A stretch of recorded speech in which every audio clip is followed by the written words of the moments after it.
Shalom, Jemaat GBI House of Grace.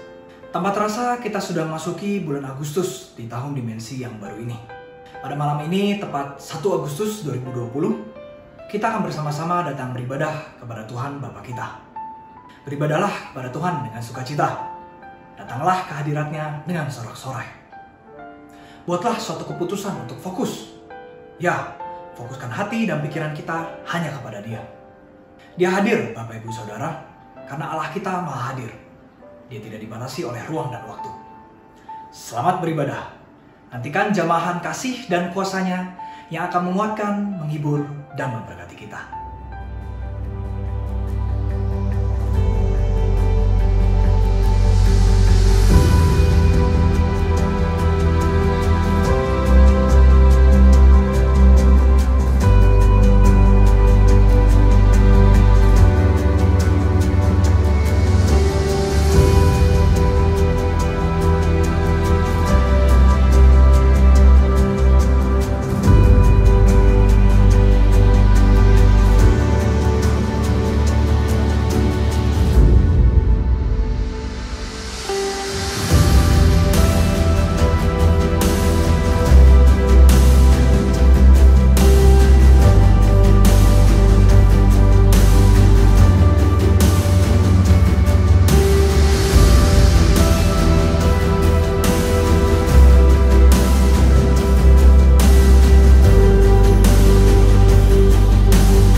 Shalom Bapak Ibu Saudara sekalian. Puji Tuhan. Mari kita mau pejamkan mata kita masukkan hati kita mau bersama-sama menyembah Tuhan. Syarabaya rabaya rabaya syakararabala rabala rabaya rabaya. Oh syarabara rabu. Kiararabaya she. Oh diararabu.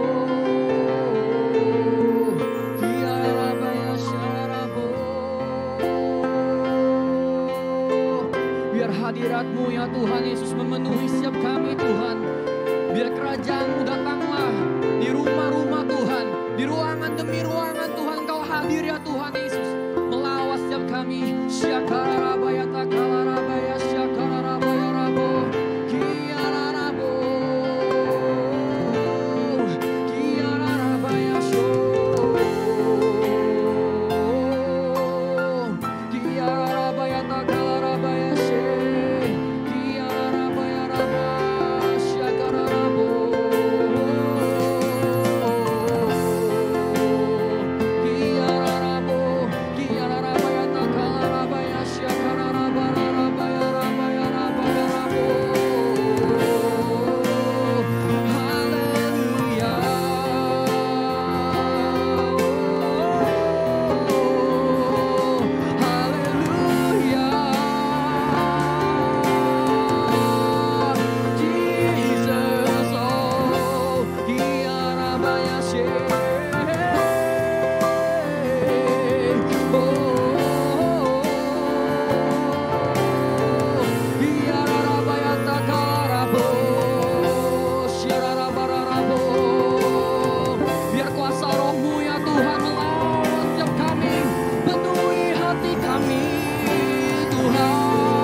Shararabayasi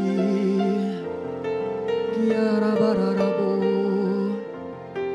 kiara bashi,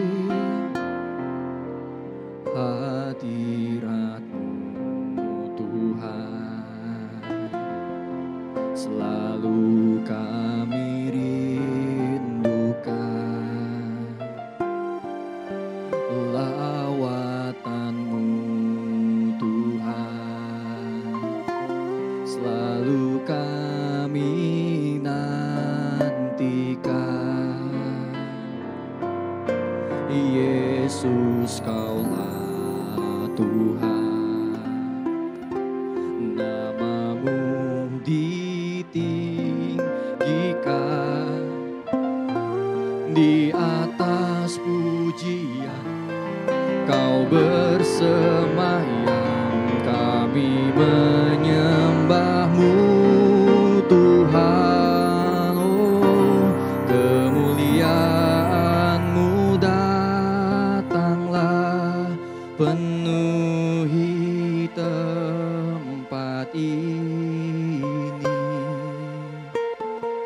Bersemayam di tahta-Mu, ya Allah mulia. Kerajaan-Mu datanglah di bumi seperti di surga. Lawatlah Tuhan, kami rindukan kemuliaan-Mu datanglah.